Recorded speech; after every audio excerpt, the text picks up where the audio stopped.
Your biggest problem is going to be with the Democrats, not with China, Russia, and Iran. Your biggest problem is going to be with the Democrats. But now the Democrats, they want $3.5 billion, think of it. But now that they're unwilling to approve a bill that gives all of that money, of course, we would never approve an amount like that. And they also want $25 billion additional for the post office, Steve. $25 billion for the post office, so the post office can handle this vast amount of ballots that are being sent at random all over the place. They have no idea where they're going. So they want $25 billion, and they want, think of this, they want $3.5 billion. Would you say that's enough to cover it? I think we could do it for less, right? I think we could do it for less. But they want $25 billion for the post office because of this. And remember, the new man who's a great person, a great businessman, just got there a little while ago. The post office has been run poorly for many, many decades.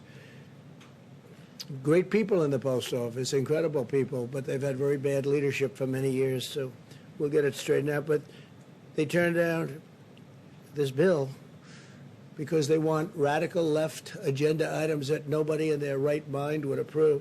So they want $25 billion for the post office. They want $3.5 billion for universal mailing, $3.5 billion. And the bill's not going to happen because they don't even want to talk about it, because we can't give them the kind of ridiculous things that they want that have nothing to do with the China virus. It has nothing at all to do with China virus, much of what they're asking for.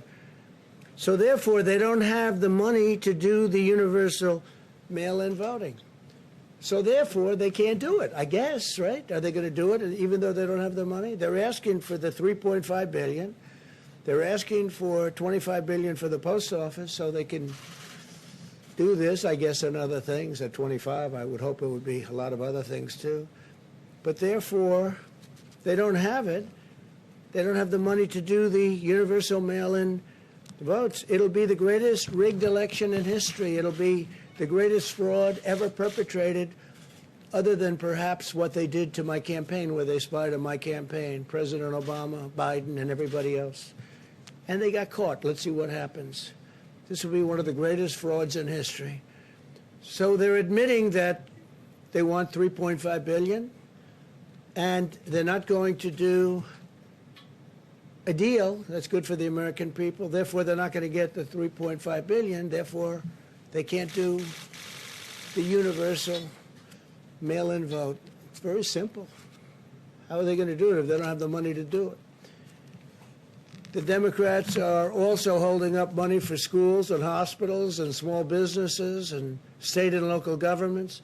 They tried to stop Americans from getting unemployment insurance and protection from evictions, which is why I took this decisive action. And I did executive orders, which are now in full force and effect. And they're going forward. I signed a directive to provide a total of $400 of additional support for Americans who are unemployed due to the China virus. That's $400 more than the Democrats have provided. Remember that. That's $400 more than the Democrats have provided. Nancy and Chuck haven't provided anything. And remember this, President Obama, when we had a problem, a pretty big problem, a very big problem, you know what he gave? $25. He gave $25. So now they say, well, we want to give 500 or we want to give 600. They don't want to give anything. They're not doing anything. But President Obama and Biden, Sleepy Joe, gave $25. 25. And they'll complain, oh, we want to give more. Well, we're giving $400, and that's now in the works, and that'll be getting out to the people soon, Steve, okay? Remember that. $25 is what they gave the last time, $25. I want to make it unmistakably clear that I'm protecting people from evictions. They didn't want to do that. The Democrats didn't want to do a protection from evictions, people getting evicted because of the coronavirus or the China virus whatever you want to call it. We have 20, now we're up to 21 different names. All we know is it came out of China, and it shouldn't have. They should have stopped it. Under my executive order, HUD, HHS, and CDC have been directed to ensure renters and homeowners that they can stay safely in their homes. They're not going to be evicted. They are not going to be evicted. And those letters have already been sent out, Steve, so you'll make sure of that. I'm providing a payroll tax holiday to all Americans earning less than $100,000 per year, meaning bigger paychecks for working families through the end of 2020. That's a tremendous amount of money that's being supplied and given to families. Tremendous. The Democrats didn't want to do a payroll tax. They thought it was too much money, I guess, or it would make businesses too successful. They don't want to see success. They certainly don't want to see it before the election. They certainly don't want to see the kind of graphs and charts that you saw up there. They don't, because they say they can't win with that kind of success. They can't win. They have to get used to it. Remember, we've already gotten $3 trillion in stimulus, so they should have probably negotiated a little bit differently. Maybe they should have asked for all of this before we got most of the money and we gave it out, a lot of it to the people. When we win the election, when I win the election, I'm going to completely and totally forgive all deferred payroll taxes without in any way, shape, or form hurting Social Security. That money is going to come from the general fund. We're not going to touch Social Security. I said from day one that we're going to protect Social Security, and we're going to protect our people. And Social Security is one of the things that will be protected. Pre-existing conditions will be protected. Medicare will be protected. But Social Security will be totally protected under me. Under them, it will not be protected because we will have a stock market crash, the likes of which you've never seen. Your taxes will be doubled and tripled, and your regulations will go through the roof, which is what was causing the problems with the country in the first place. Student loans, I signed a directive providing relief to student borrowers. Not their fault that they can't go to college. I will be deferring payments on student loans at zero interest until further notice. So we're going to take care of our students. Got a lot of great students out there, and they got hit like everybody else. So I will be deferring payments on student loans at zero interest until further notice. And on the payroll tax, we'll be terminating the payroll tax after I hopefully get elected. We'll be terminating the payroll tax, so that will mean anywhere from $5,000 to even more per family, and also great for businesses and great for jobs. A lot of people will be very happy to hear that. A lot of the great, certainly conservative economists will be great to have. They think that's the greatest thing we can do. That's better than the payments. That's better than anything else. But it's a lot of money, and it's going right directly to the people, and it goes there very easily. But it also creates stronger companies to employ the people. So we will be, on the assumption I win, we are going to be terminating the payroll tax after the beginning of the new year. Today I met with parents, students, teachers, and health experts to discuss the vital importance of safety and safely reopening America's schools. This evening I'll outline the common sense recommendations that should guide schools as they reopen. With precautions, we want to be very, very safe and very careful, so precautions in place.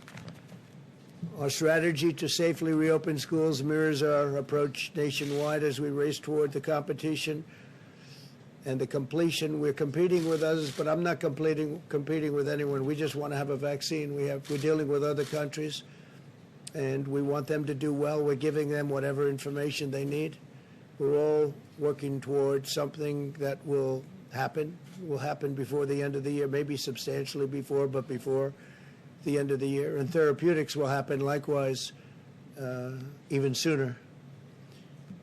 but we're looking for that responsible path forward to shelter those at highest risk while allowing those at lower risk to resume work and school and play football. Go play football. I spoke to some of the great football players, college players, Trevor, and a lot of great players called Coach O. A lot of fantastic people I got to speak to, athletes, leaders. They want to play football. Let them play.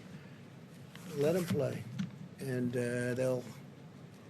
they feel safer in the field than they do walking around and doing nothing. So hopefully that will happen. And hopefully when they play football, they will proudly stand for the national anthem, and they will proudly stand and respect the American flag. Or at least I'm not watching. I can't speak for others, but based on what I see now and based on what I'm looking at with respect to the NBA at this point, a lot of people agree with me. So we want people, we would like to request people, you stand proudly for the flag and for the national anthem. In the months since the virus arrived, we've learned a great deal. While this is a dangerous and highly infectious disease, it primarily affects the oldest segment of our population or those with chronic health issues. The United States has the largest nursing home and assisted living home population in the Western world by far. Nearly half of all of the deaths from the China virus in the United States have occurred in nursing homes and long-term care facilities. The median age of those who succumb to the virus is 78 years old. These findings underscore that all Americans must continue to apply extreme vigilance in protecting our elderly population and those with chronic conditions. Outcomes are very different for younger Americans without serious health issues, tremendously different. They can often expect mild or moderate symptoms or even no symptoms whatsoever. They have very strong immune systems. We've learned even more so than we ever thought. In a typical year, approximately 5 times as many Americans under the age of 65 die from heart disease as have so far been lost to the coronavirus from the same age group. That's an interesting statistic. Blessedly, children appear to face the lowest risk of all. It's 99.995% of all fatalities are adults. Think of that, 99.95. That is extremely close to 100% of all fatalities are adults. Children often have only mild symptoms, and medical complications are incredibly rare, very, very, very rare. Those that do face complications often have underlying medical conditions. In each of the last 5 years, the flu resulted in more deaths of those under 18 in the United States than have been lost thus far to coronavirus by far. The flu. The flu does kill young people. Given these considerations, we believe many school districts can now reopen safely, provided they implement mitigation measures and health protocols to protect families, protect teachers, and protect students. All families should be empowered to make the decision that is right for their own circumstances. This is especially important if a child has underlying health conditions or lives with a parent or grandparent who is at a high risk. And one of the things we'd like to do is when we make payment to schools, because we spend a lot of money on schools, we'd like to make the payment directly to the student or to the child. And that would mean to the parents essentially, but to the child. We want to follow the child so that if a school is closed, the family can go to another school, maybe in another area, but they can do it, and would like to make that payment. Rather than paying a school that's closed, would rather pay directly. We're following the child, where the child goes, and we want to pay the family, pay the child, and then the family can take care of the cost. And we're trying to get that approved too, but the Democrats don't like doing anything unless it means doing for the union, which controls Nancy and controls Chuck 100%. And I have nothing wrong with the union. I have great respect, more than, very few people do I respect more than a great teacher. It's a tremendous talent. They're really